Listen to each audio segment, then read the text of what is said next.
Assalamualaikum warahmatullahi wabarakatuh. Selamat pagi anak-anak semuanya. Bagaimana kabar kalian hari ini?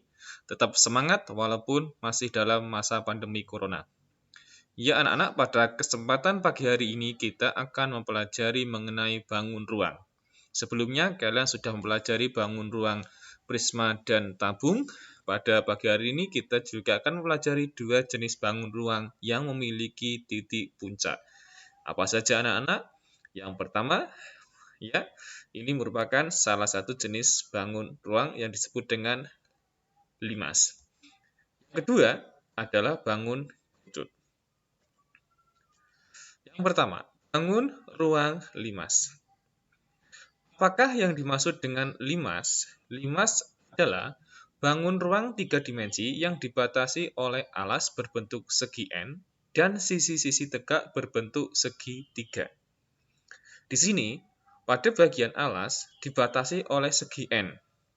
Berarti bisa segitiga, segi 4, segi 5, dan seterusnya.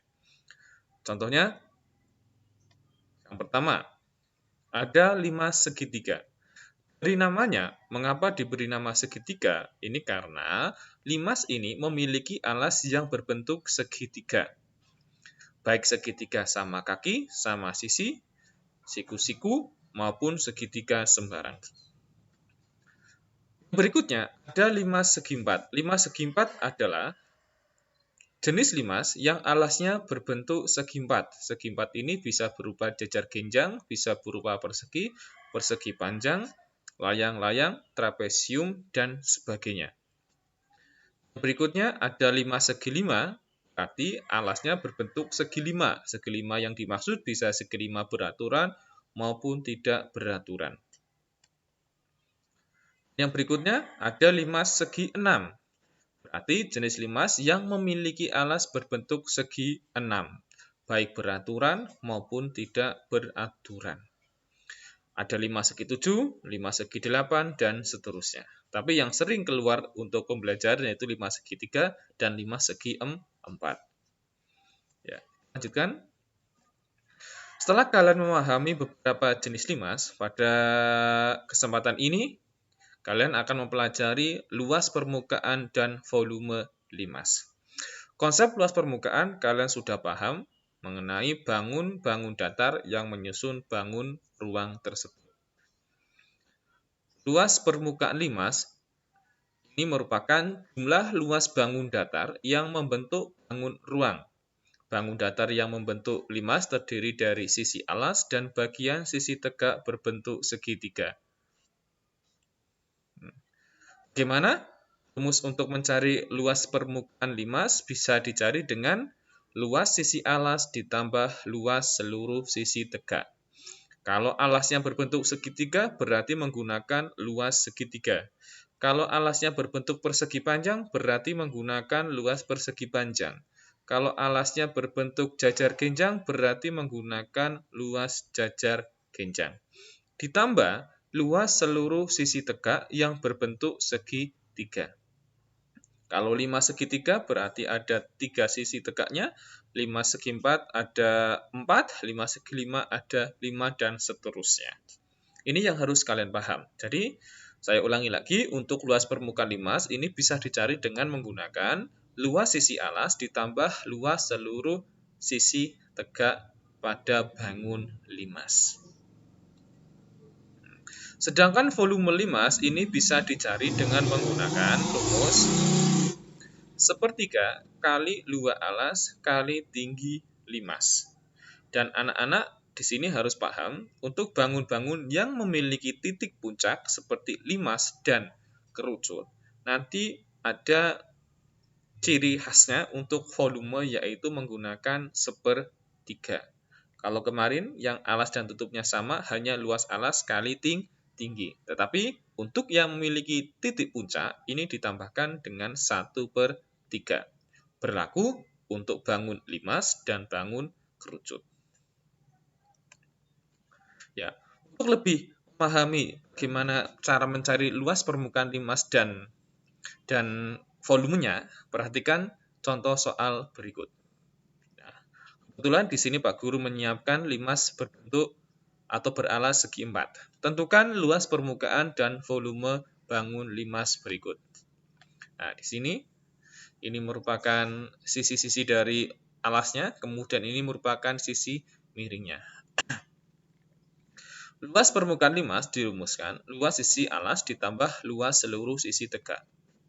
Tetapi sebelum kita mencari tinggi limas, kita harus mencari dengan menggunakan teori Pythagoras. Ya. Ini digunakan untuk mencari tinggi limas. Nah, ini anak-anak. Ini sisi miringnya 10 cm. Ya. Kemudian sisi alasnya di sini, karena sisi panjangnya 12 cm, berarti setengah dari 12 yaitu 6. Nah, untuk mencari sisi tegak sini atau tingginya, anak-anak harus menggunakan teori Pythagoras, yang mana A pangkat 2, A itu untuk alas, ditambah B pangkat 2 untuk sisi tegaknya, sama dengan C pangkat 2, ini untuk sisi miringnya. Jadi untuk mencari yang sisi tegaknya, ini menggunakan 10 pangkat 2 dikurangi setengah kali 12 pangkat 2. Ya. Kemudian di akar. 10 pangkat 2 sama dengan 100. Kemudian setengah dari 12 sama dengan 6. Kemudian dipangkatkan 2 sama dengan 36. Dikurangi menjadi 64. Akar 64 sama dengan 8 cm. Jadi untuk tinggi limas ini sudah ketemu 8 cm. Ya. Nah, luas permukaannya sisi kali sisi ditambah 4 kali setengah kali S kali T. Ya, S ini merupakan sisinya. Oke. Berarti 12 kali 12 ditambah 4 kali setengah, ini sama dengan 2, dikali 12 ini kali 8.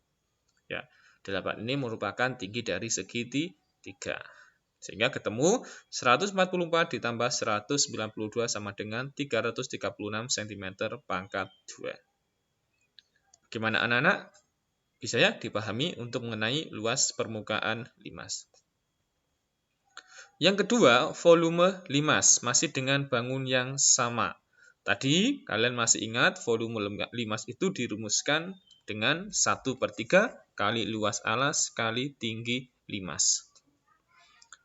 Ini berarti 1/3 kali 12 kali 12 kali 8. 8 yang tadi kita cari dengan menggunakan teori Pythagoras. 3-nya bisa dicoret dengan 12. 3 bagi 3, 1. 12 bagi 3 sama dengan 4. Ketemunya 4 cm kali 12 cm kali 8 cm. Sama dengan 384 cm pangkat 3 karena mencari volume. Ya. Cukup mudah anak-anak untuk mencari volume limas.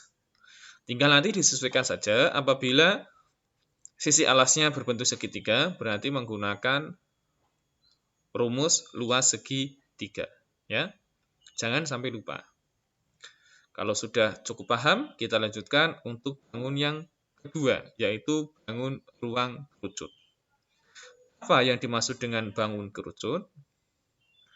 Kerucut adalah sebuah limas istimewa yang beralas lingkaran.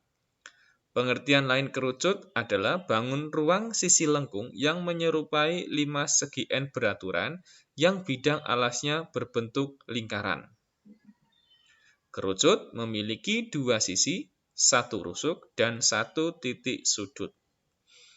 Sisi tegak kerucut tidak berupa segitiga, tetapi berupa bidang miring yang disebut selimut kerucut.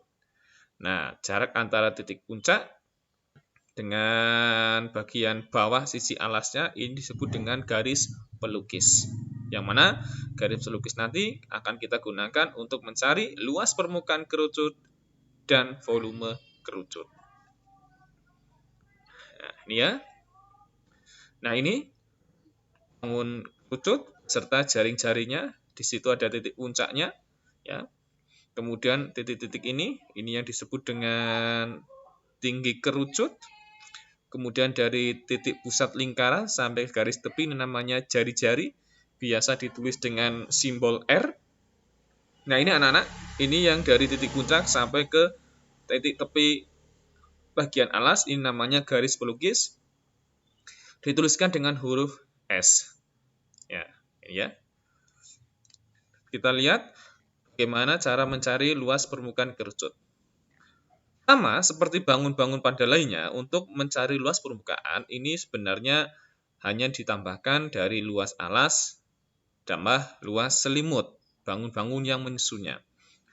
Bisa dituliskan kurung buka I kali R pangkat 2 sebagai luas lingkaran, ditambah Pi kali R kali S. Ya. Dan rumus itu bisa disederhanakan menjadi I kali R kali kurung buka R ditambah S. Yang ini anak-anak harus menjumlahkan terlebih dahulu sebelum dikalikan dengan Pi dan R. Pi ini sama seperti pada tabung menggunakan 22/7 apabila diketahui jari-jari dengan kelipatan 7. Menggunakan 3,14 apabila diketahui jari-jari bukan kelipatan 7. Untuk volume kerucut ini sama seperti volume pada limas, sepertiga kali luas alas kali tinggi kerucut. Ya. Sepertiga kali Pi R pangkat 2 kalikan T. Saya ulangi lagi, sepertiga kali Pi kali R pangkat 2 kali T. T adalah tinggi kerucut. Untuk lebih memahami lagi mengenai luas permukaan dan volume kerucut, anak-anak perhatikan contoh soal berikut. Tentukan luas permukaan dan volume bangun kerucut berikut. Nah, ini sudah diketahui. Di sini 7 cm jari-jarinya berarti menggunakan Pi yang nilainya 22/7. 24 cm ini anak-anak merupakan tinggi dari kerucut ya. Ini tinggi dari kerucut. Sedangkan 25 cm ini merupakan S atau yang disebut dengan garis pelukis. Ya, ini. Luas permukaan kerucut dituliskan I kali R ditambah S. 22/7 ya. Kali 7 kurung buka 7 cm tambah 25 cm. Dicoret 7-nya, ketemu 22 kali 32 sama dengan 704 cm pangkat 2. Cukup mudah ya anak-anak? Ya. Kemudian untuk volume kerucut, ini dirumuskan sepertiga Pi R pangkat 2 kali T. Sepertiga kali 22/7 kali 7 kali 7 kali 24 cm. Tiganya dicoret dengan 24. 3 dibagi 3 sama dengan 1, 24 dibagi 3 sama dengan 8. Ya. Kemudian 7 sama 7 juga dicoret silang, hasilnya sama dengan 1, sehingga bisa dituliskan 22 cm kali 7 cm kali 8 cm. Ya. Ketemunya berapa? 1232 cm pangkat 3. Bagaimana anak-anak? Mudah ya untuk bangun kerucut dan bangun limasnya. Mudah-mudahan tidak ada kesulitan nantinya dalam mengerjakan beberapa latihan soal. Terima kasih atas perhatiannya anak-anak. Mudah-mudahan bermanfaat walaupun hanya sebatas menggunakan video pembelajaran ini. Salam sehat selalu. Tetap semangat, jaga jarak, jangan lupa menggunakan masker. Pak Guru akhiri, wabillahi taufiq wal hidayah. Wassalamualaikum warahmatullahi wabarakatuh.